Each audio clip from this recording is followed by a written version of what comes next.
Muchas gracias a todos. Ya para finalizar esta noche vamos con la última charla que es sobre DeFi en cadena de suministro y contamos con la participación de Héctor Hernández. No voy a dar su biografía nuevamente porque ya tuvimos una charla con él anteriormente el día de hoy. Simplemente es vicepresidente de estrategia y cofundador de Dextrade. También contamos con la participación de Daniel Truque, quien es Alternative Assets Business Development Lead en Symbiont. Él trabaja con Symbiont desarrollando soluciones de blockchain empresarial de gran escala para banca y finanzas para las instituciones financieras más grandes del mundo.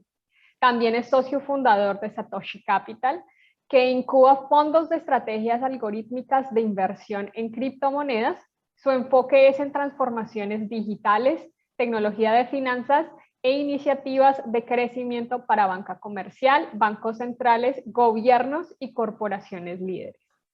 Además, contamos hoy con la participación de Jonathan Lapchick. Él es actualmente el CEO de Suku, un ecosistema de cadena de suministro como servicio que utiliza los protocolos de finanzas descentralizadas y NFT para permitir la transparencia en las cadenas de suministro. Jonathan también aporta más de 16 años de experiencia ayudando a clientes de Fortune 500 con transformaciones digitales, fusiones y adquisiciones, estrategia tecnológica e implementación de productos, trabajando para TA, no sé si lo estoy pronunciando bien, Consultancy Services y Deloitte. También en este panel contamos con Alicia Galindo, estará moderando este panel de hoy.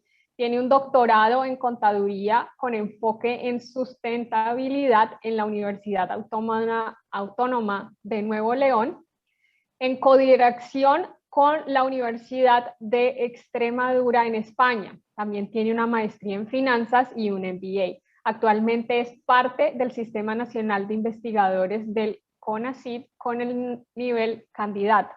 Ha publicado artículos científicos en revistas indexadas y de alto impacto y es autora en varias columnas de opinión como el Financiero y Forbes México. Ya con estas introducciones les damos la bienvenida a la última charla del día de hoy. Pues muchísimas gracias, la verdad, por la presentación.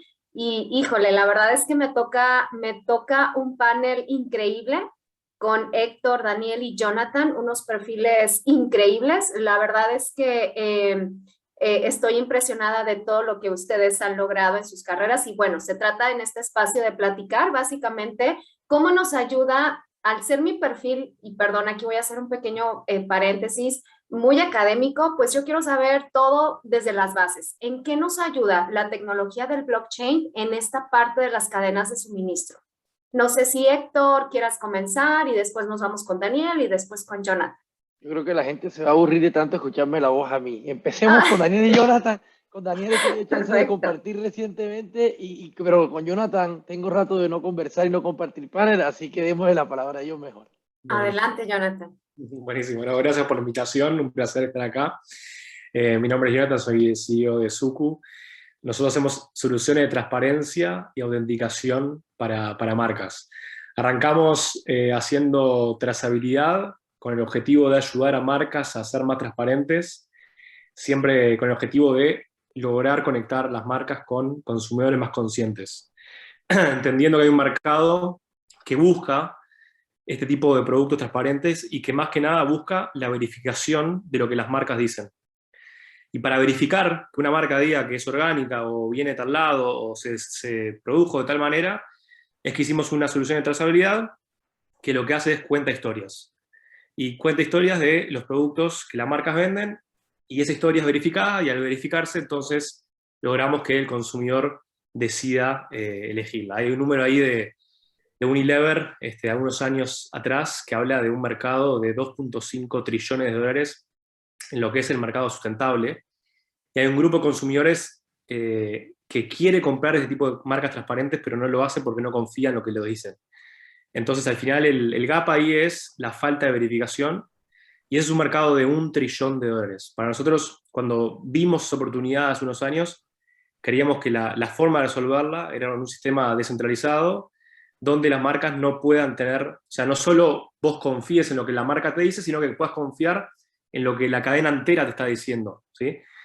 Si yo te agarro en la casa y te doy un pedazo de un sándwich, ¿cómo vas a confiar en lo que te puedo decir, no? Pero si traigo atrás a los 5 que uno me dio el jamón, el otro el queso, y quizás me acerco mucho más a lo que es la verdad. Y cuando evaluamos tecnologías, blockchain era lo que más acercaba a generar un sistema descentralizado, transparente, para lograr acercarnos a la verdad. Así que bueno, es un poco la historia. Después se evolucionó, que seguro que vamos a comenzar en tipo de herramientas que hicimos para crear incentivos distintos dentro de esa red. Interesante, y la verdad me gusta toda esta parte que comentas de la sustentabilidad, porque de hecho mis líneas de investigación son en sustentabilidad, y pues creo que más bien es el tema de la trazabilidad y la transparencia, ¿no? A lo que te refieres, Jonathan. Dan, no sé, ¿tú qué nos puedes opinar? ¿Cómo funciona este tema del blockchain en la cadena de suministro? ¿Cuál sería tu perspectiva? Claro, les cuento un poco de la perspectiva en que lo estoy hablando yo. Symbiont es una compañía que lo que hace es una plataforma de blockchain permisionado. Entonces, así como tenemos, por ejemplo, Hyperledger Besu o Hyperledger Fabric, Symbiont Assembly es otra plataforma permisionada. La arquitectura es fundamentalmente diferente, que esto ya sería una conversación para otro día, pero en general la idea es que tiene mucha escalabilidad en términos de la privacidad y mucha flexibilidad en términos de la cantidad de información que se puede guardar, la flexibilidad del lenguaje, etc. Entonces, cuando hablamos de blockchain, ya sea en cadenas de suministro o en lo que sea, yo siempre esto lo reduzco a 3 temas importantes, que son las 3 situaciones que hay que tener para que el blockchain sea aplicable. Y esto aplica dentro y fuera de cadenas de suministro. Número 1, que hayan silos de información en los que hay varios contribuyentes de información. Si hay varios silos, pero es una sola entidad la que escribe a todos esos silos, no importa. Entonces, lo importante es que sea varios contribuyentes en varios silos de información. Entonces, eso es como quien dice la primera característica. La segunda es que haya flujos de trabajo relativamente complejos e intercambios de lógica y datos. No solo uno de los dos, idealmente los dos. ¿Por qué lógica y datos? Los datos es lo que simplemente estamos viendo todos en la cadena de bloque para ver toda la misma información y que no haya problemas de reconciliación de datos. La lógica son los contratos inteligentes, que no son ni contratos ni inteligentes. Son rutinas tontas que hacen cosas específicas. Entonces, número 1, los hilos de información con varios contribuyentes. Número 2, los flujos de trabajo complejos que se podrían automatizar a través de contratos inteligentes y que hayan intercambios de lógica y datos. Y la tercera parte es que haya que involucrar a terceras partes, ya sea un supervisor, un auditor, regulador, alguna entidad gubernamental. Entonces, si se tienen esas 3 características, es una buena aplicación de blockchain. Viéndolo desde el caso de cadenas de suministro, depende de la aplicación. Hay muchísimas aplicaciones dentro de cadenas de suministro en las que esto aplica o no aplica. Pero en general, si decimos, bueno, cuando aplicamos cadenas de suministro, ¿qué son las ventajas? Hay 3. Transparencia, trazabilidad y pagos. Las primeras 2, transparencia y trazabilidad, son bastante obvias y es lo que ayuda, por ejemplo, lo que estaba mencionando Jonathan, que hacen en Suku, y eso agrega muchísimo valor. Y luego la parte de pagos, dependiendo de la aplicación, el pago se puede involucrar directamente en el blockchain para que el pago no tenga que pasar por fuera de la cadena. Eso lo hace mucho más eficiente. Lo interesante es que en los casos cuando los pagos se incorporan directamente en el blockchain, la tecnología se paga por sí misma. En los casos en que solo hay trazabilidad y transparencia, es más difícil que la tecnología se pague, a menos que el caso de uso lo requiera. Entonces, si estamos hablando, por ejemplo, de trazabilidad de vacunas, porque si no llegan a cierta temperatura se pierden, vale cada 5 que uno pague para esa trazabilidad. Si estamos hablando de que es no sé, el ejemplo que siempre doy es una lata de atún, que yo llego al supermercado y una tiene una foto de un delfín y otra tiene un código QR. Si al consumidor no le hace diferencia y le da igual que en lugar de un código QR haya un auditor que cada 3 meses diga, sí, aquí no han matado delfines, entonces es un costo extra en la operación que nadie me lo va a pagar. En el caso, por ejemplo, en lo que Suku está haciendo, que dan esa confiabilidad del proceso y crean historias, entonces ya se vuelve algo más una historia de marketing, entonces se vuelve súper interesante y eso más bien hace que el cliente quiera comprar ese producto. Y eso puede resultar en 2 cosas. Número 1, les abre un mercado que de otra forma los clientes no lo comprarían. Y número 2, probablemente les ayude a cobrar un precio más alto. En el caso de que cobren un precio más alto, genial, porque eso ayuda a pagar la tecnología que se hizo. En el caso que el cliente no paga un precio más alto, pero igual compró el producto, y simplemente se considera como un gasto de marketing.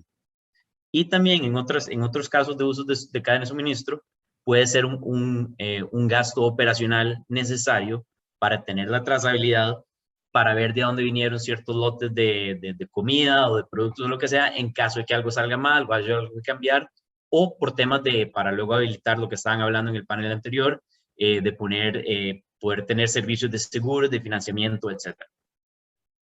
Bueno, creo que la verdad tu respuesta estuvo increíblemente completa. Platicaste un poquito sobre estas aplicaciones del blockchain de la cadena de suministro. Y pues bueno, yo quiero hacer una pregunta ahorita antes de pasar a este tema de las aplicaciones del blockchain y más ejemplos, así como tú los platicabas ahorita, Dan. Pero una pregunta un poquito, bueno, en mi experiencia, que es básicamente nula en este tema y que la verdad por eso los admiro a cada uno de ustedes tres por esta trayectoria. ¿Qué significa que esta blockchain o que este sistema sea permisionado o no permisionado? No sé si lo estoy diciendo bien o la palabra es correcta, pero ¿cambian algo que sea la red permisionada y no permisionada? ¿Y cuál es el efecto de esto en la cadena de suministro? No sé si tenga algo que ver, y perdona ahí por la pregunta, pero no sé, se me hace interesante que ustedes expliquen esa diferencia. No sé, Héctor, adelante. Daniel tiene, creo que el mejor pedagogo de nosotros como speaker es Daniel.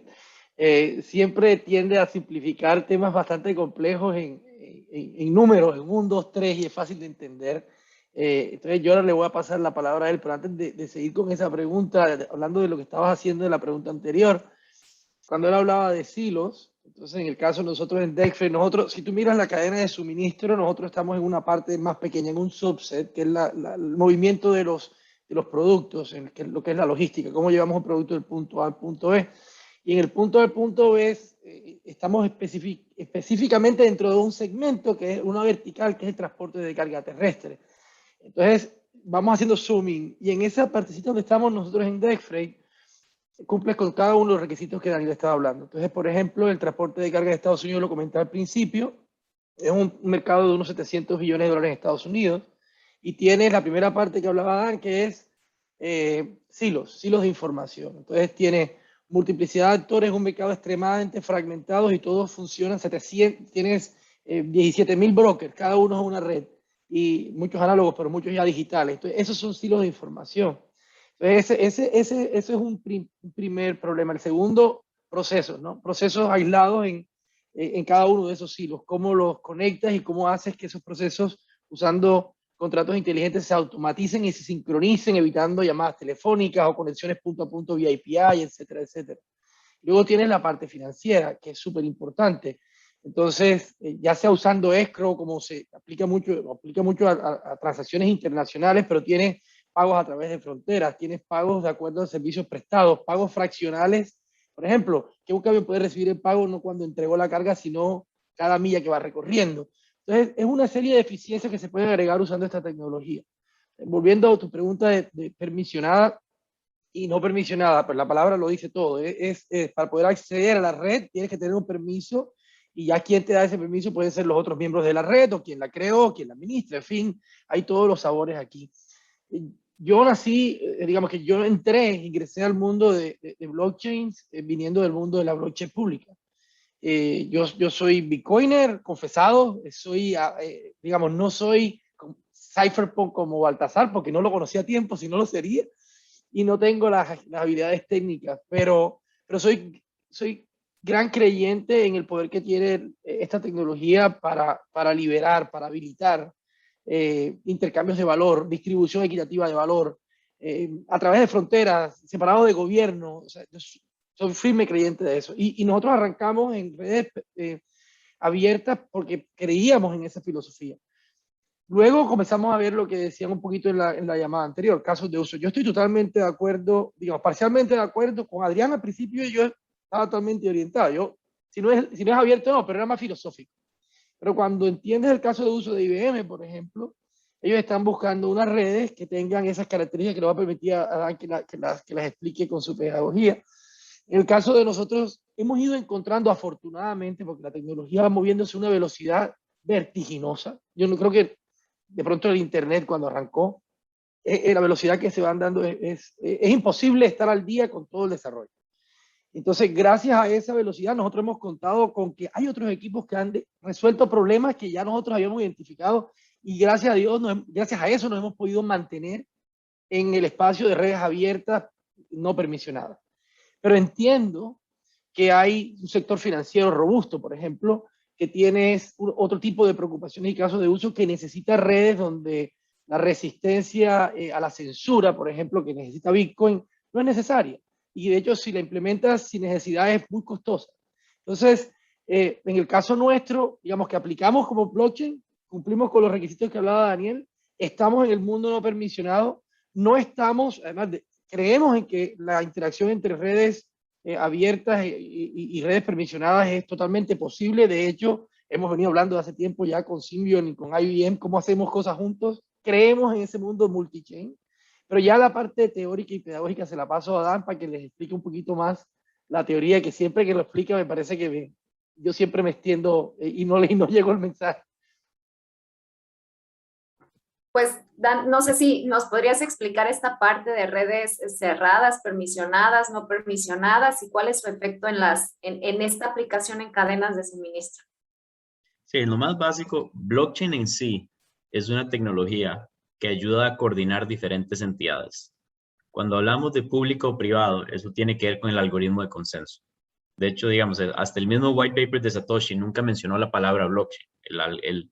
Cuando Bitcoin, el white paper lo que decía que era un sistema de pagos de punto a punto. La palabra blockchain ni siquiera está ahí. Blockchain luego salió después, pero en general, ¿qué es un blockchain? Un blockchain es una red en la que hay varias entidades, ya sea conocidas o anónimas, que coordinan cierta información entre ellos.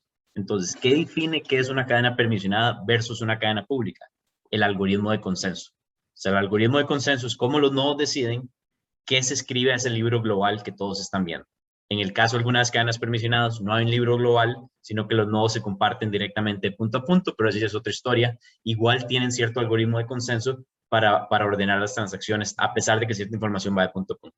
Entonces, la mayor diferencia, sin entrar en detalle de qué son los algoritmos de consenso de uno versus el otro, los algoritmos de consenso en las cadenas públicas requieren de una criptomoneda que se genere en el sistema para incentivar a los mineros, a los stakers, a los block producers, que son personas anónimas que no les importa qué es la aplicación que está corriendo en el blockchain. Ellos están ahí simplemente para procesar algo porque les dan una monedita. Entonces se necesita crear una criptomoneda. Entonces las cadenas públicas tienen una criptomoneda como la base por el algoritmo de consenso. Las cadenas permisionadas no necesitan una moneda porque no hay mineros, más bien todos los participantes, digamos, un montón de bancos, un montón de transportistas, todos están ahí, se conocen y están ahí por el beneficio que ellos tienen de estar parte de esta red. Entonces, si alguien dice, a mí me tienen que pagar por estar aquí, o se le paga un arreglo comercial por fuera, normal, porque estas son parte de la industria, o simplemente si no quieren participar, se van. Pero en la cadena en sí se pueden usar algoritmos de consenso clásicos que existían décadas antes de que existiera lo que es blockchain para poder coordinar. Dependiendo de cómo esto se implemente, pueden ser más rápido. Ahora han habido muchos avances en el lado de cadenas públicas con sharding y esquemas de paralelismo que hacen que puedan ser un poco más rápidos, pero esa es la diferencia principal. Cadenas públicas son basadas en una criptomoneda, entonces casi que todo es un esquema basado en tokens, mientras que cadenas permisionadas es más como una base de datos descentralizada, en la que se comparte los datos de manera que todos tienen la misma copia, pero sin que nadie tenga una copia maestra. Entonces, por eso, digamos, lo que mencionaba antes en el foro anterior, cuando Nico estaba mencionando que en carnes validadas tienen NFTs para cada vaca, eso es una excelente manera de poner una identificación en este caso, de un animal en una cadena pública. ¿Por qué? Porque en las cadenas públicas todo está basado en tokens, porque todo viene del sistema de consenso que es basado en una criptomoneda o en un token. Entonces, al poder montarse encima de eso, lo más lógico es usar algo que es tokenizado. En las cadenas permisionadas, no hay que necesariamente forzar o usar un sistema que sea de token, se puede usar algo más tradicional de una base de datos. Pero esa es la diferencia. Entonces, realmente, igual a como mencionó antes Héctor, lo más importante es el caso de uso y cuándo se puede usar una versus la otra, y el caso de uso va a depender, va a tener otras definiciones como qué nivel de privacidad se necesita, cuánta información hay que guardar directamente en el blockchain, porque, por ejemplo, en cadenas públicas hay que pagar por cada dato que uno pone y se puede hacer muy caro. En cadenas permisionadas uno podría guardar gigabytes. Hay una red de Symbiont que corre Vanguard, que ingiere gigabytes de información todos los días para rebalancear índices financieros que equivalen a 2 millones de dólares, o sea, lo que es $2 trillion al día que usan. Eso en una cadena pública no sería posible. Entonces, siempre es importante el caso de uso. La flexibilidad de tener un NFT para la vaca, genial en ese caso de uso. En un caso de uso en que se tiene que tener, digamos, toda la información de la vaca directamente en el blockchain, costaría un ojo de la cara tener eso en la cadena pública. Ya, creo que me queda perfectamente clara la definición, la diferencia. Muchas gracias, Dan. Y pues bueno, ahorita paso con Jonathan. Jonathan, te quería preguntar sobre los problemas, sobre las áreas de oportunidad que ahorita tú ves en esta parte del despliegue del blockchain en las cadenas de suministro. ¿Cuáles son esas áreas de oportunidad? ¿Hay alguna? Sí, yo creo que un área de oportunidad que vimos hace un tiempo ya fue alrededor del sistema de incentivos. Cuando nosotros pensamos en lo que teníamos que lograr para que la cadena nos dé información, ¿sí? Pensamos en, por ejemplo, vamos a laquear café, ¿sí? Y ese café viene de un caficultor que hoy en día está en una región con muy pocos recursos, donde quizás tenga 1 o 2 bolsas de café para distribuir por mes, y eso es todo lo que tiene, ¿no? Imaginemos que es el caso de 500.000 caficultores, y al final nosotros comprobamos que cuando los productos son transparentes y implementamos el sistema, las marcas pueden vender más. Ahora, el eslabón más débil está en cómo conseguir información de los primeros de la cadena, los que menos valor tienen y los que más valor agregan a la historia y a la transparencia. Ahí es donde nace todo. La oportunidad que vimos nosotros es a través de un sistema de incentivos, en la cual pensemos en el cafetero que ya quizás tiene una vida no fácil, en la que me tiene que dar ahora información que yo le pido sin mostrarle por qué. No, en realidad me tenés que dar información porque cuando me dan información logro crear la cadena, y con la cadena creo una historia, y la historia hace que la marca venda más. Imposible convencerlo, ¿sí? Entonces lo que hicimos fue, en su momento, hace un par de años, les empezamos a dar tokens. Nosotros tenemos nuestra propia moneda, Suku Token, y cada vez que creamos un sistema de mensajería, cada vez que ellos recibían el producto, le mandábamos 3 preguntas, ¿sí? A través de mensaje de texto, y cuando nos respondían, automáticamente les llegaba Suku Tokens a través del servicio de mensajería que creamos, que le llamamos Text Me Crypto, que al final es una solución que te crea un wallet, non-custodial wallet, sin que vos sepas que tenés un wallet asociado a tu teléfono, donde nosotros no tenemos las llaves, ellos las tienen, pero sin saber lo que está pasando, ¿sí? Se les crea una wallet directamente a ellos a partir de ese mes. Y con esas preguntas reciben ahora Suku Tokens como rewards. Ahí dijimos, bueno, buenísimo, creemos que encontramos un buen incentivo para poder darles valor a cambio de la información, que genera valor para toda la cadena y para la marca, porque venden más, y para ellos seguramente van a empezar a vender más café también a largo plazo. Y fuimos aún más lejos todavía, y dijimos, bueno, ellos están recibiendo Suku Tokens hoy, los ponen dentro de su billetera, en vez de simplemente guardarlos y acumularlos, que pueden ser valor, ¿por qué no les damos un préstamo? ¿Por qué no, por primera vez, quizás en sus vidas, accedan a un servicio financiero sin tener la necesidad de tener una cuenta bancaria? Y con ese mismo servicio de mensajería creamos un protocolo de DeFi, hicimos un fork de Compound, en donde tenemos a miles de lenders, ¿sí? Poniendo liquidez dentro del protocolo, y hay una función en el servicio de mensajería que es loan. Entonces ellos dicen loan, se acumularon $20 en Suku Tokens en el mes, entonces pueden acceder quizás a $5 al mes, en ese caso puede ser pesos colombianos o lo que fuese. Con un mensaje de texto ellos ponen loan USDC using Suku, le pregunta cuánto es el colateral que quieren poner, se ponen $20 y automáticamente les llegan $5 en su billetera. ¿Cómo lo hacemos? Todo pasa por atrás, en realidad se conecta al protocolo de DeFi que tenemos, defi.suku.world, le damos agarramos el colateral de Suku que les dimos a través de la información que intercambiaron, las ponemos como colateral y le damos el préstamo en dólares USDC. Si al fin de mes no pagan, agarramos el colateral de Suku, lo liquidamos en el mercado y le pagamos al lender. Y si pagan, le devolvemos el Suku, acumulan más con la información que nos dieron, y el próximo mes, en vez de pedir $5, pueden pedir $10. Creo que es una oportunidad buena donde acercamos valor a la cadena de valor en este caso de café, pero puede ser de cualquier tipo de producto, a gente que más lo necesita y que no tiene acceso a un préstamo o simplemente dinero para poder capaz que expandir sus necesidades o lo que fuese, ¿verdad? Simplemente convirtiendo valor la data que tenían en un nuevo instrumento. Así que creo que es una gran oportunidad para lo que es supply chain. Sí, básicamente es esa democratización de las finanzas, ¿no? Llevar pues esa parte o ese servicio a las personas que pues no estaban consideradas en el sistema, como bien dices, por no tener los recursos, por no estar o no tener la tecnología, etcétera. Entonces surge esa conexión. Héctor, no sé, creo que querías por ahí comentar algo sobre... No, complementando un poquito ambos temas. Cuando estaba hablando de redes permisionadas, un concepto de pronto que es importante aclarar aquí, es que una cosa, hay diferentes layers, ¿cierto? Cuando tú hablas de una blockchain permisionada, como estaba hablando Dan, está hablando de ese primer layer que tiene su caso de uso típico. Por ejemplo, en el caso nuestro, nosotros no somos una blockchain, nosotros no tenemos una blockchain permisionada, nosotros trabajamos en diferentes capas. Tenemos una capa que es una interfase de usuario, que el usuario web 2 puede abrir una cuenta con usuario y contraseña, que no tiene idea que detrás hay un wallet en algún lado y es custodial en ese momento. O sea, digamos que convertir al mundo abstracto la complejidad y no tiene que entender nada de blockchain, nada de financiación, nada de eso. Luego tienes otra capa debajo que es un protocolo. Entonces, cuando hablaba ahora Jonathan, él habla de un protocolo donde la interfaz de usuario es el celular y hay una red celular y hay una red de usuarios en ese celular.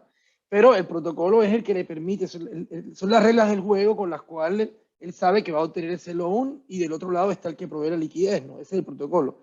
Pero tampoco es una blockchain. Debajo está la blockchain que ellos están utilizando. Entonces, cada proyecto optimiza de acuerdo al caso de uso. Yo estoy buscando más throughput, como hablaba Daniel un momento, estoy buscando más privacidad, estoy buscando que nadie me pueda bloquear la transacción. Y de acuerdo a eso, es importante entender que no es necesario construir blockchain. Ese es el primer error, la pregunta que a mí me retina los oídos cuando me preguntan, ¿cómo hacemos una blockchain? ¡Wow! Y como, ¿por qué tendrías tú que hacer una blockchain? O sea, es muy raro hoy en día encontrar una persona que tenga en realidad una necesidad para crear una blockchain. O sea, ya tenemos blockchains permisionadas, no permisionadas, tenemos proyectos como Ethereum, tenemos la red de Bitcoin con sidechains encima, tenemos, en fin, y eso está desarrollándose muy rápido. Lo otro importante cuando hablamos de incentivos es que en cada capa hay incentivos diferentes, ¿cierto? El incentivo de la blockchain sobre la que corre Dexfray, la infraestructura básica, por ejemplo, de RSK y Ethereum, entonces estamos hablando de redes no permisionadas, hay un token, hay mineros, hay un consenso, y el incentivo de ellos, como decía Daniel, es al final validar la transacción. No importa lo que está pasando encima. Pero luego, en una capa posterior, como por ejemplo, hablaba Jonathan en el protocolo, si tienes un proveedor de liquidez, él tiene un incentivo diferente, él tiene unos rendimientos por aportar el dinero. Y del otro lado, y eso empieza a crear los famosos efectos de red, que son muy fuertes a nivel de protocolo, igual a nivel de marketplace. Entre más usuarios se suman, más valioso es. Luego hay un punto que Jonathan tomó muy por encima, pero que es súper importante, es cuando tienes identidades, sobre todo a ese nivel, ¿no? Porque al final, por lo menos yo estoy en esto por la democratización del acceso al capital, por la liberación, porque todos tengamos igualdad de acceso a las oportunidades en el futuro. Y esa es una de las promesas que nos trae esa tecnología. Entonces, la oportunidad de tener una identidad digital que a partir de tu comportamiento pueda ir generando una reputación que es fácil de auditar y que le permita a cualquier persona en el mundo eventualmente darte un crédito, tú que vienes del mundo financiero, eso es extremadamente valioso. Y apenas estamos empezando a ver ese caso de uso. Lo vemos en DeFi, pero DeFi lamentablemente aún hay mucha especulación, hay muchos proyectos, pero dentro de todo ese ruido que escuchamos, hay proyectos extremadamente valiosos, hay billones de dólares locked up porque hay gente que le está apostando a la tecnología. Nosotros que venimos del B2B y lo hemos entendido temprano, sabemos que la disrupción es muy grande, porque son préstamos programables, porque no dependen de un gatekeeper. Literalmente están todas las herramientas dadas para llevarle ese beneficio al usuario final sin necesidad de ser una gran empresa. Entonces yo coincido inmensamente con Jonathan, pero depende de la capa donde estás, como te decía, el ley en el que estás, hay que tener en cuenta los incentivos es uno. Hay algunos marcos regulatorios que no te permiten tener ese incentivo, el caso nuestro el día de hoy. Lo decía en la charla anterior, la regulación está tratando de alcanzar, algún día llegará allá, ya en ese momento tendremos otro problema que resolver, porque nosotros vamos más adelante que la regulación. Pero no se puede ignorar, la tecnología es extremadamente poderosa y casos de uso como los nuestros, ojalá los demás los sigan imitando. En el caso nuestro no es el caficultor, es el camionero que tiene un camión que no tiene acceso a crédito, pero que él lleva en este mes 10 despachos de carga y todos los ha entregado a tiempo, porque tiene que pagar el 4% mensual, que viene siendo, o sea, las tasas de interés, está hablando de 20, 30% en Latinoamérica al año, es una cosa loca. En Argentina hacen redes de descuento de facturas por el 30% al mes. Entonces, esta es una forma de invertir la pirámide y eventualmente darle el poder al individuo. Y la otra parte que hablaba antes es esos efectos de red que hacen que las redes sean tan valiosas, en vez de ir a una pirámide a la parte de arriba, se distribuyen entre los mismos usuarios que son los que agregan el valor. A mí, eso es lo que me apasiona a mí, por eso estoy en esta tecnología y creo que ahí es donde se va a producir la revolución más grande. Sí, definitivamente coincido contigo y vamos a platicar ahorita sobre los detractores, sobre esas limitantes y las áreas de oportunidad ahorita en esto del blockchain para la cadena de suministro. Me refiero más bien al tema de ustedes en su experiencia, ¿han tenido estos detractores a lo mejor con proveedores, con clientes, de a lo mejor, híjole, confío o no en esta tecnología, me va a ir bien o no? Porque puede suceder, no sé, a ustedes... ¿Cuál ven esa limitante? ¿La han vivido? ¿La han sufrido? ¿Cómo convencer al público que esto es algo que definitivamente agrega valor, como ahorita decía Héctor y Jonathan? Dan, no sé, que nos puedas platicar al respecto. Claro, esto es algo que de hecho aplica también fuera de cadenas de suministro y lo he visto un montón de veces en toda la parte de aplicaciones para el mundo financiero. El problema más grande al lanzar un consorcio de blockchain es lo que le decimos chicken or the egg, o sea, el pollo o el huevo, que llega primero. Usualmente, o sea, cuando estás creando una red, digamos, en el caso de una cadena de suministro, entonces, digamos, tenemos los transportistas por un lado y luego los productores por otro lado y tal vez los bancos son otro grupo de participantes. Y ahí el problema es que la red no tiene valor hasta que todos esos proveedores de servicios o participantes estén en la red. Entonces, hasta ese momento, la red no hace mucho. Entonces, uno de los problemas principales que he notado, al menos por el lado de cadenas permisionadas, es eso, que la red tiene valor hasta que todos estén ahí. Entonces, probablemente un ejemplo en el que eso no aplica es una aplicación que estamos haciendo en Symbiont que es de manejo de colateral inteligente. Esto ayuda a que dos bancos, cuando están en un contrato de mercado cambiario, pueden mover el colateral automáticamente varias veces al día para minimizar el riesgo de la contraparte. En mercados tradicionales, el colateral se mueve solo una vez al final del día y entonces la otra contraparte está expuesta al otro banco o al otro participante durante 24 horas. Al poder mover colateral muchas veces al día, se limita ese riesgo. Entonces eso baja mucho el costo de capital para los bancos. Entonces ese es un ejemplo en el que con solo tener dos bancos en la red, ya se benefician entre ellos.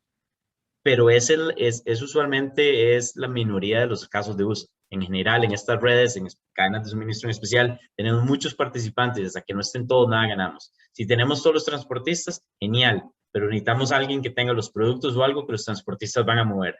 Entonces, o si están todos los productores, pero no hay transportistas, sí, estamos en las mismas. Entonces, el problema del pollito y el huevo es uno de los más importantes. Una de las ventajas, y de hecho, esto que mencionó Jonathan, de que ahora, porque ellos están ahora en parachain Y con eso, yo había hablado con Jonathan, yo creo que fue hace ya como 2 años, cuando estaban decidiendo pasarse a, o sea, cuando estaban escogiendo qué tipo de cadena usar.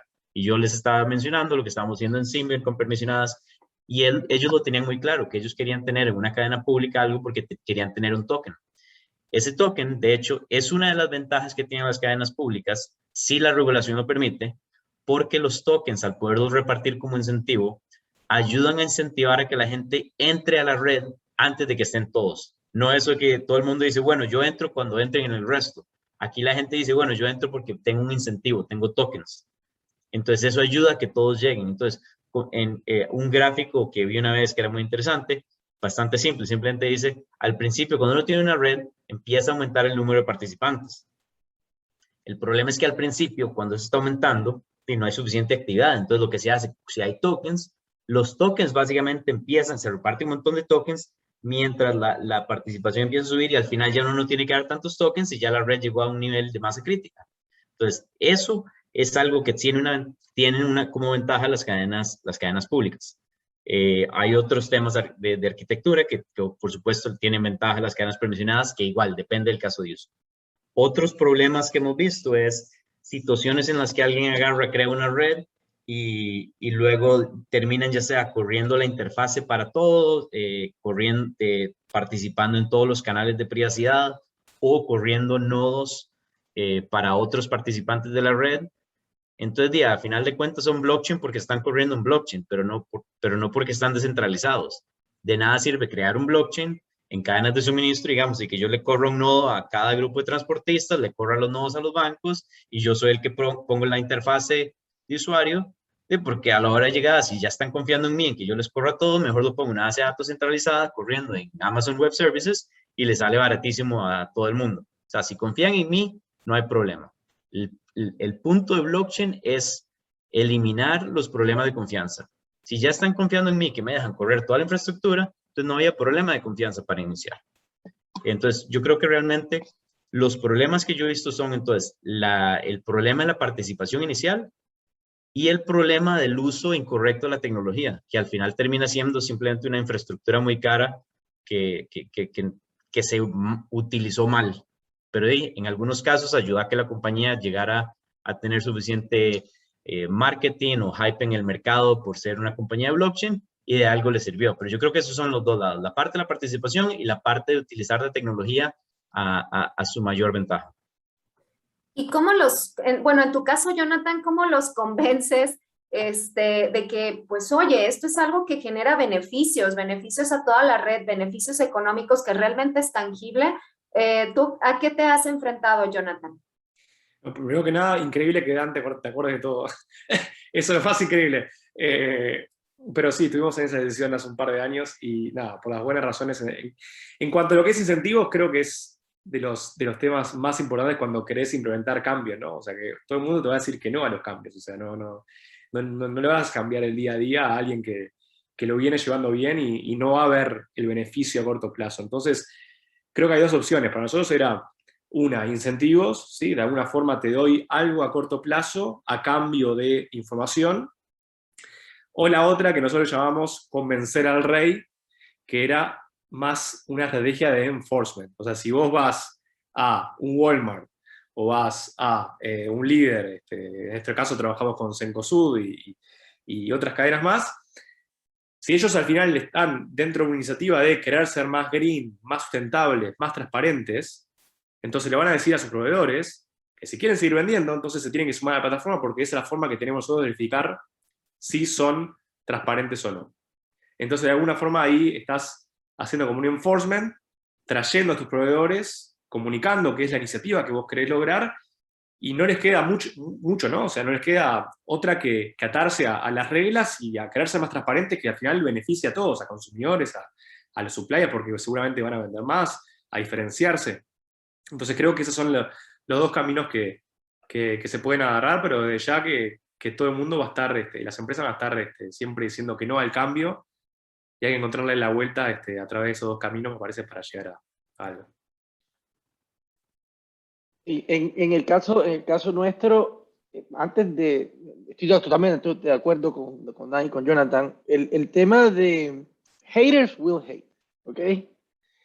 Es bien importante, sobre todo cuando uno es un startup, no echarle el cuento a la gente que no te quiere escuchar. O sea, lo más rápido que puedes identificar es quién no quiere participar para no gastarle ni un minuto de tu día, porque el día tiene 24 horas y tú tienes que seguir tratando de encontrar el que te quiere escuchar. Eso es lo primero. Hay detractores porque son, a ver, al final somos personas, no somos individuos. Y hay gente que está en posiciones de poder. Muchas veces la ignorancia les hace mejor alejarse para no dejar en evidencia que no conocen el tema del que les estás hablando. Otras veces simplemente acaban de implementar una tecnología que era una tecnología de hace 10 años y no quieren admitirlo tampoco. O sea, el individuo tiene unos incentivos ya creados, sociales, ¿no? Y tratar de llegar es como imponer, como decía ayer la persona de Bimbo Juan, es como llegar a decirle, no, cambia toda la tecnología. Entonces, el primer consejo que le doy a cualquier emprendedor que esté en esto es tratar de buscar cuál es la audiencia adecuada. Luego, si estás creando un marketplace, un protocolo que es multi-site, una red que necesita de varios actores, el Chicken and Egg Problem es bien famoso. Y hay mucha literatura sobre esto, y hay muchas tácticas y estrategias para romperlo. El token es el ultimate goal, porque lo que pasa es que usualmente en una red, tú vas creando los efectos de red con cada usuario nuevo que se suma. Y lo que decía Dan, al principio no hay mucho valor. Si tú solamente tienes un transportista y una sola carga, o solamente un transportista, ¿qué traes primero? Si no hay eso pasa típico. Cualquier marketplace dice, mira, ¿por qué no montas tus cargas a ti? ¿Cuántos camiones tienes?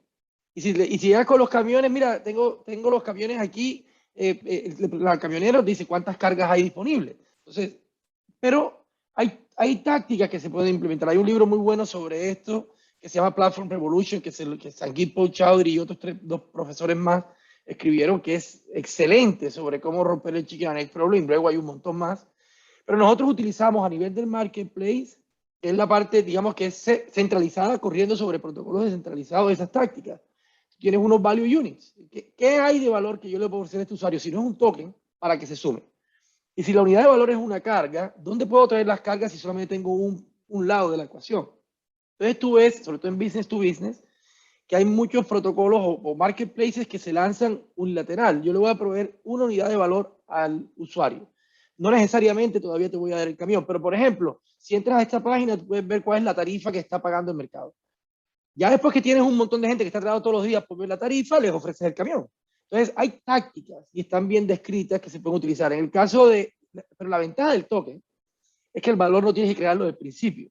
El token está ahí y si hay suficientes personas interesadas en que ese token puede adquirir valor en el tiempo, tú arrancas con usuarios, token, una propuesta de valor y como hay la promesa de valor, es como si tuvieras acciones o estuvieras público desde el día cero. Tienes algo de valor y entonces ahora los efectos de red, el token termina capturando valor y cada vez que se suma a alguien, mi token que ya yo tengo es más valioso. Entonces, es la solución proverbial al Chicken and Egg siempre y cuando tengas una historia suficientemente reactiva para tener una comunidad que esté interesada en recibir esos tokens. Nosotros, lo dijimos antes, por problemas regulatorios en Estados Unidos, así tú regales el token, el SEC ha sido muy claro que es un security, y entonces nos ha tocado ser inmensamente creativos para crear valor, traer usuarios. Hay 3.000 usuarios en la plataforma y no tiene ningún token hoy. Entonces, evidentemente hay otras formas de darle valor. Y luego en la capa inferior tienes el otro problema.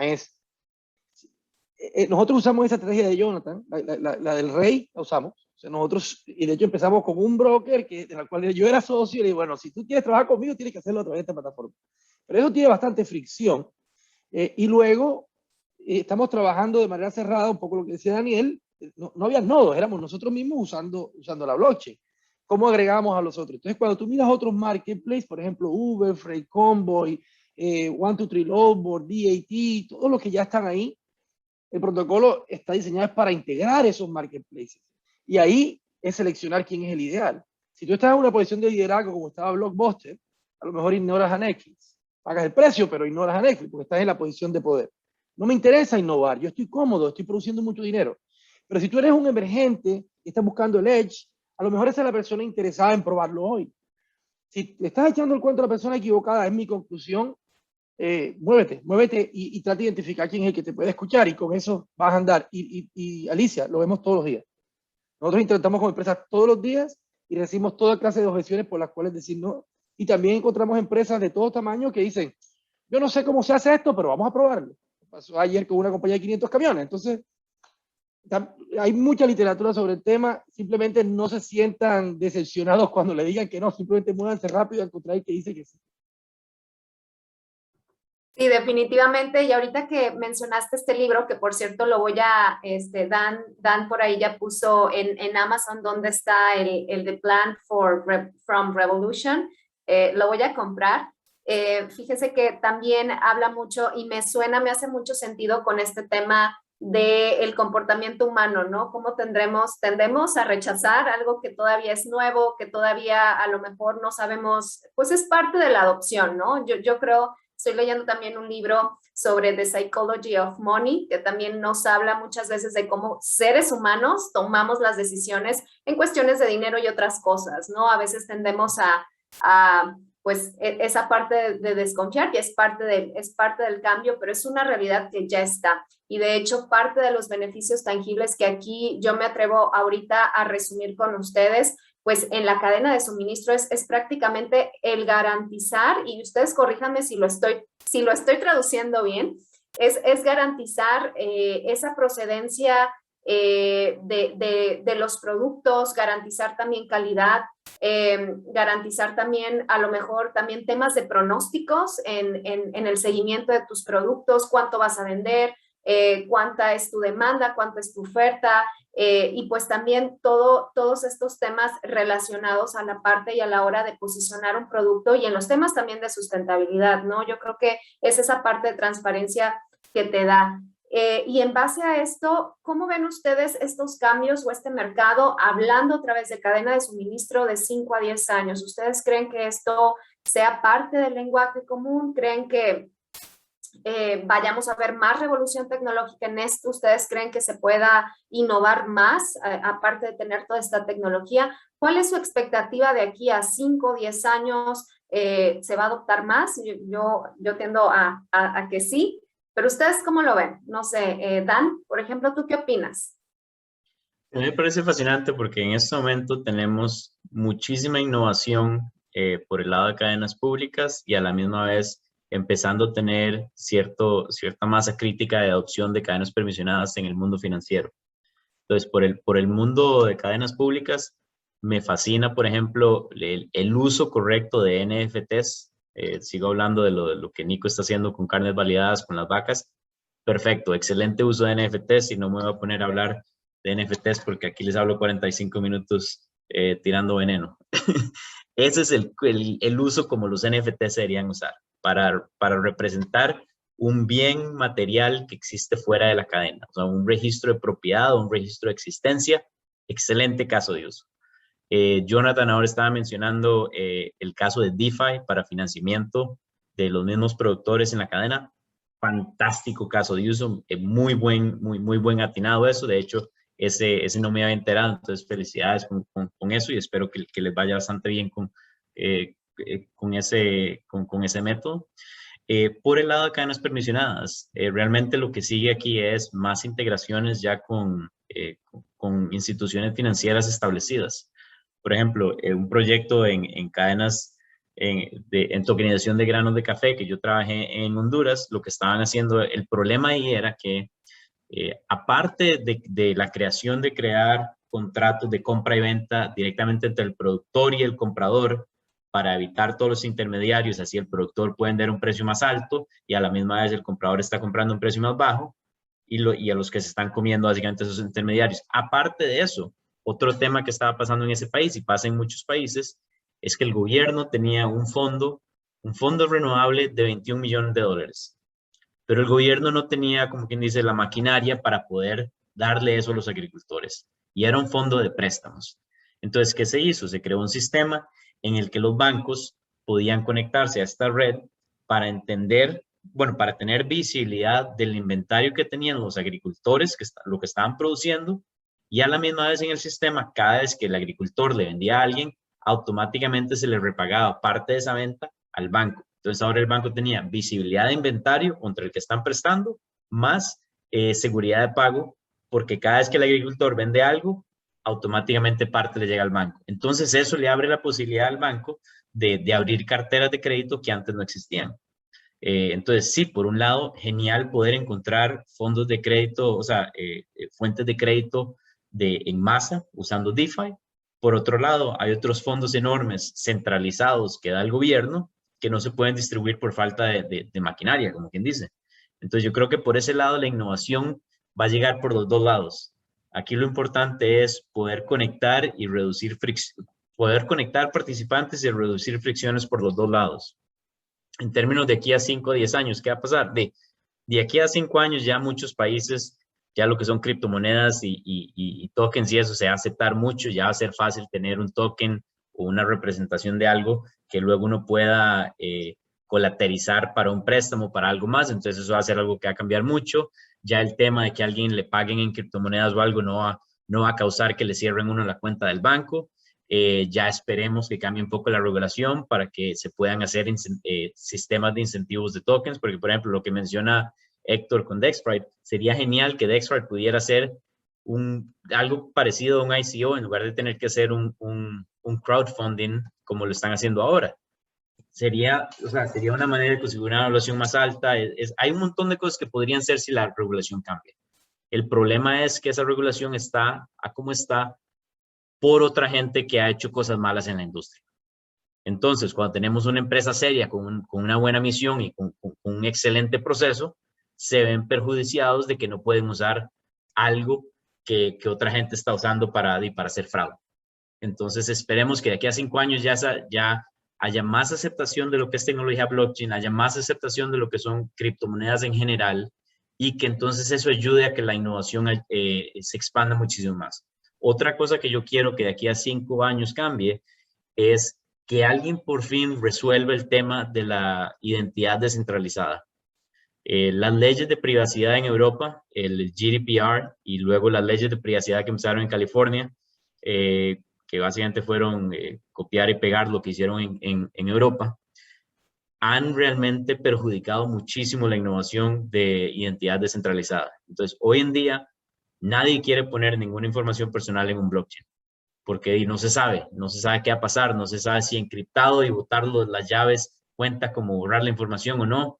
Y entonces eso realmente ha perjudicado mucho la industria y no ha salido un proyecto suficientemente fuerte que haya tenido opción para poder resolver eso. Pero una vez que haya identidad descentralizada, en que yo tenga mi identidad y yo lo puedo llegar a meter a una cadena permisionada, a una cadena pública, a lo que sea, eso ayudaría muchísimo a reducir fricciones y también ayudaría también a poder ejecutar de manera más efectiva la regulación para evitar problemas de fraude y eso, que es uno de los problemas que por qué los reguladores son en algunos casos alérgicos a cadenas públicas, porque son pseudonónimas, entonces no saben con quién están lidiando, entonces les da miedo, a pesar de que en una cadena de blockchain, o sea, tenemos compañías como CipherTrace y Chainalysis, etcétera, que más bien pueden hacer trazabilidad del lado de dinero mucho mejor que se hace en los mercados de fiat de hoy en día.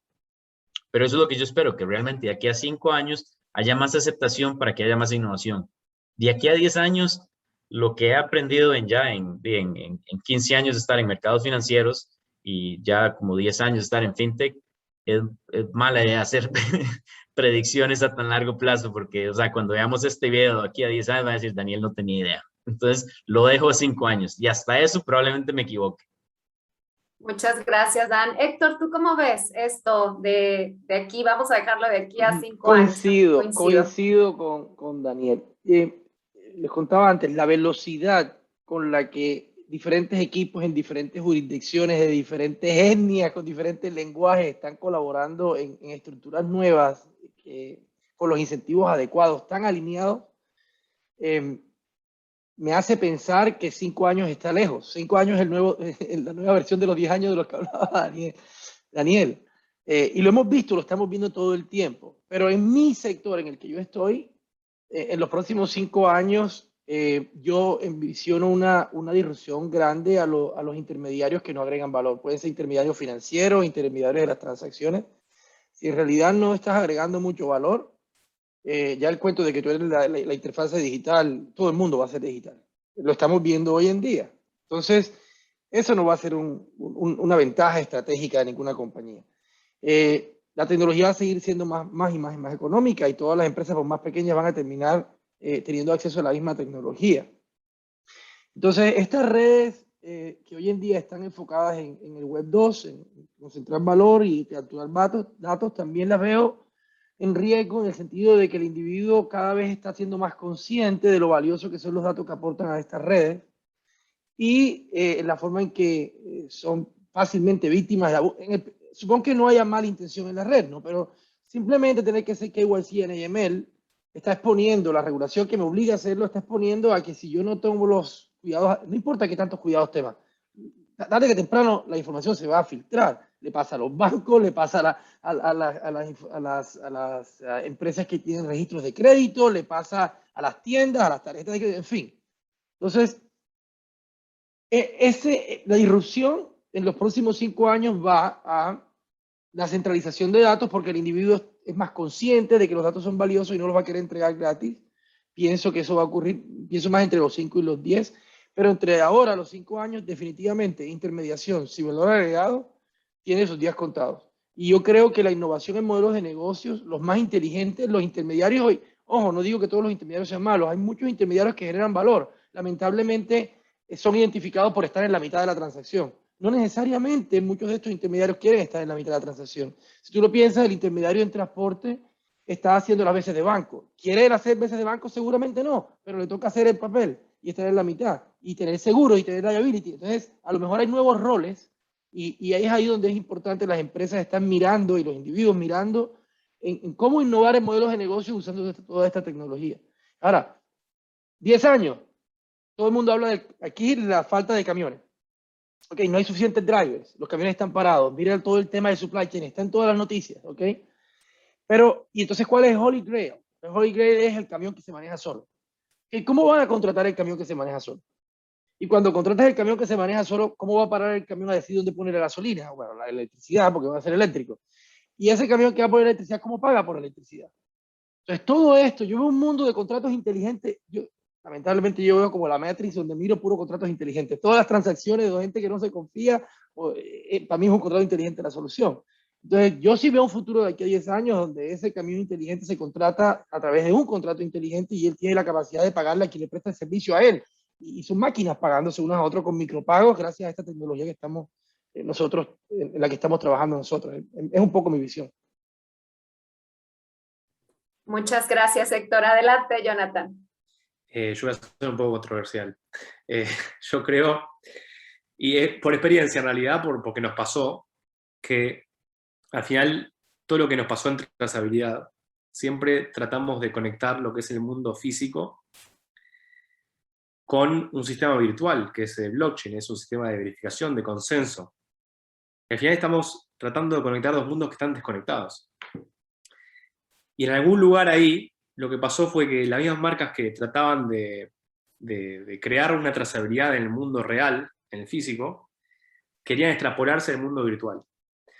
Como por ejemplo, pongamos el ejemplo de una marca de zapatos. Zapatos de lujo, por ejemplo. En la cual ellos quieren ofrecer la trazabilidad para sus zapatos de lujo, mostrarle la transparencia al consumidor final.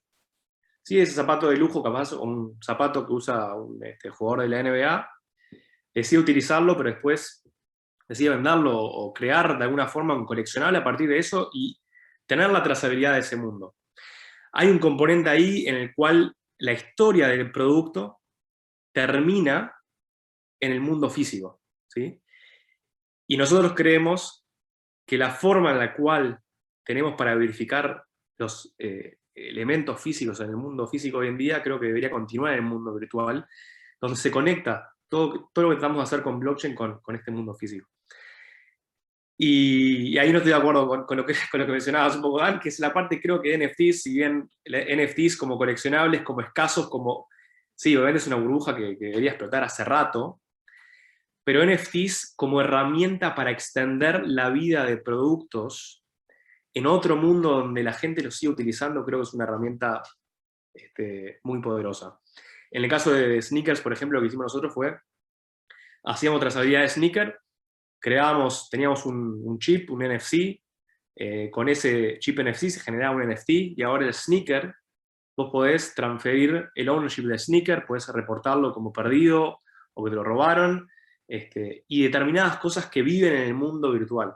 ¿Sí? Que ese sneaker lo puedo utilizar yo ahora en otro tipo de mundo, o puedo continuar con la vida de ese sneaker. Entonces, creemos en este mundo donde el mundo físico y el mundo virtual se conectan en uno solo, y creemos en este mundo donde, de alguna forma, las marcas, porque no tienen otra opción, terminan siendo transparentes, porque las demás terminan siendo más transparentes que ellas, en lo que llamamos nosotros Up Your Game. O sea que nuestro objetivo final es Up Your Game de las marcas, crear el sistema de trazabilidad, pero que al final se vean entre ellas y diga, bueno, la de al lado la tiene como yo no la voy a tener, y al final terminemos siendo todos más transparentes y más sustentables para este mundo. Yo quería agregar una cosa, Alicia. De pronto en el tema, porque hemos hablado todos de NFTs, pero de pronto en la audiencia hay gente que no entiende el concepto. Pues significa non-fungible token, y la idea detrás de estos tokens es simplemente que son únicos, que tienen unas características que las hacen únicas, y cada uno de nosotros lo está usando de una manera diferente. Por ejemplo, aquí hablaba Jonathan de cómo es una representación de un activo físico y que puede tener una vida en el mundo digital. En el caso nuestro es mucho más práctico, el B2B. Ojalá ya yo estuviera metido en el metaverso, pero todavía no. Pero en el caso nuestro es simplemente la transacción que hace un camionero y un despachador de carga. Firman ambos, y con la firma se crea el contrato inteligente original. Y nosotros ahora, con esos datos, sabiendo origen, destino, tipo de equipo que se usa, creamos un token que representa digitalmente esa transacción, que tiene un dollar amount. ¿Sabe cuánto va a valer? Entonces, ahora tienes un NFT que tiene un dollar amount, que es el colateral. Entonces, yo voy a un público, un poco lo que hacía Jonathan con el café, que está interesado en proveer liquidez a cambio de ese colateral, porque se va a ganar un rendimiento. Entonces, son casos de uso, pero simplemente quería como aclarar ese término NFT para que la audiencia, sea alguien que no lo termina de entender, pues que le quede claro. Y alguien, si Dan, podrías hablar un poquito, están preguntando constantemente sobre oracles, cómo se usan los oracles. De pronto sería chévere que le conversara sobre eso.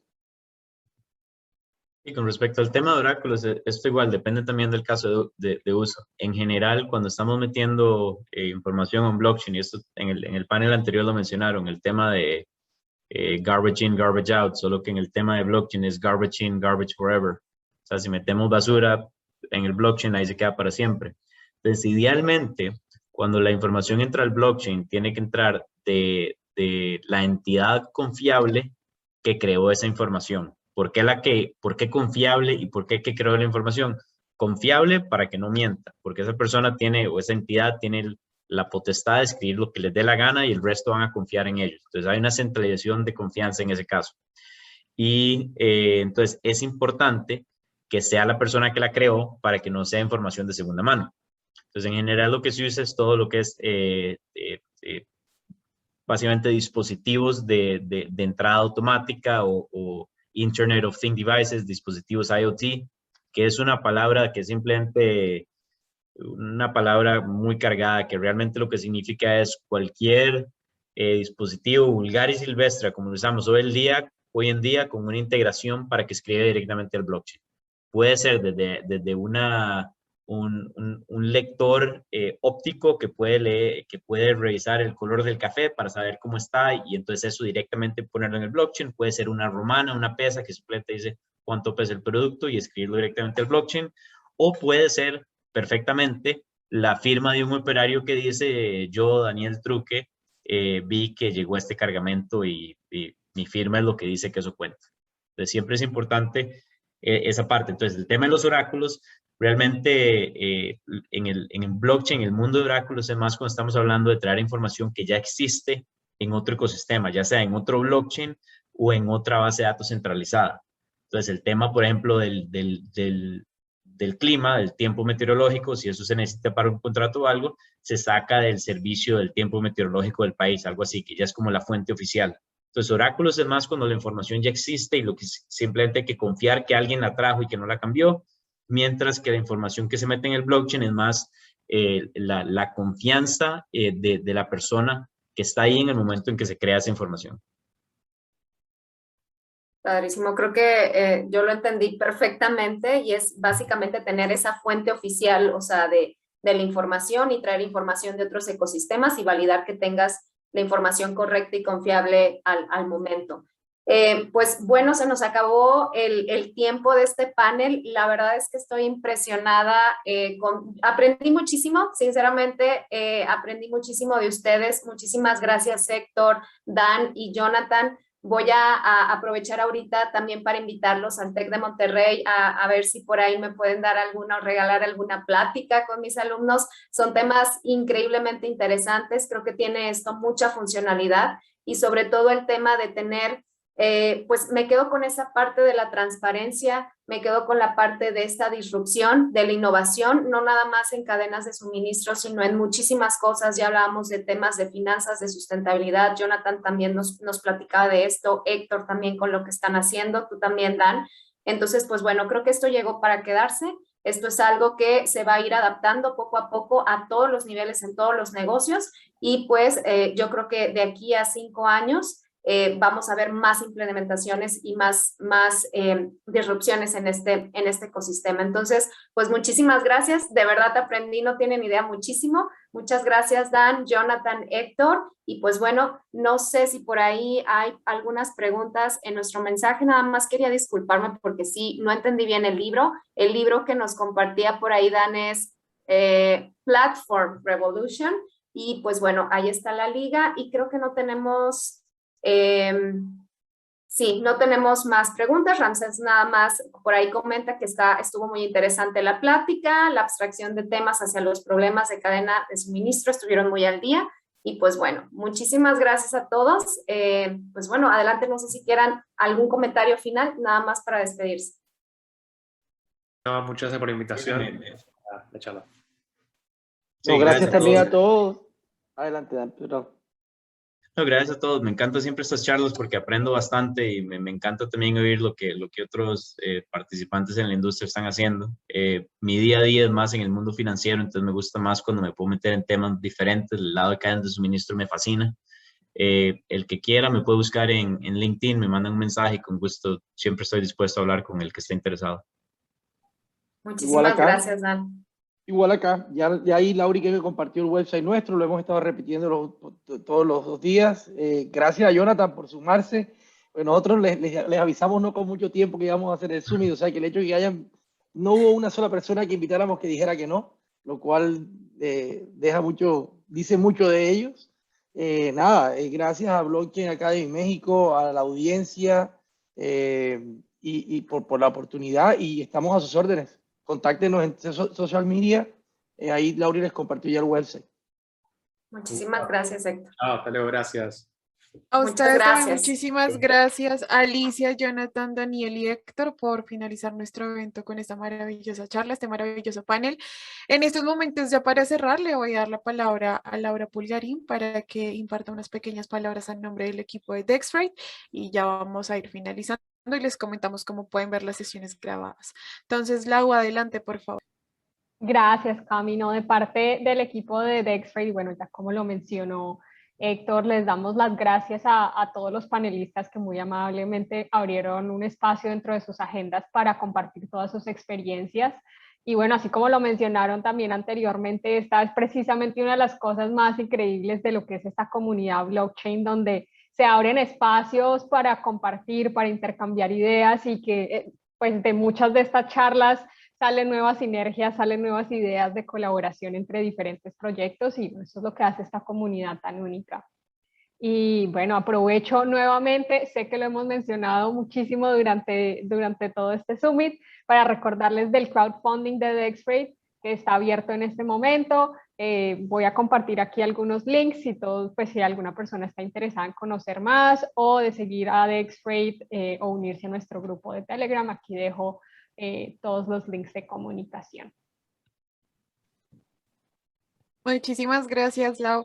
Perfecto, rápidamente les comento a ustedes también que pueden ver las sesiones grabadas. Les vamos a enviar un correo donde van a poder ver las sesiones grabadas y van a poder también tener un certificado de participación durante todo el Summit, pero nada más les vamos a pedir que respondan una pequeña encuesta de qué tal les pareció este evento.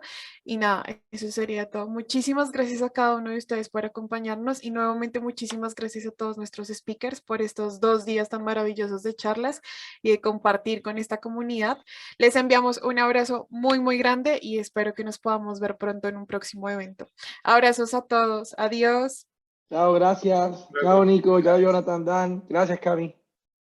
Adiós, que estén muy bien.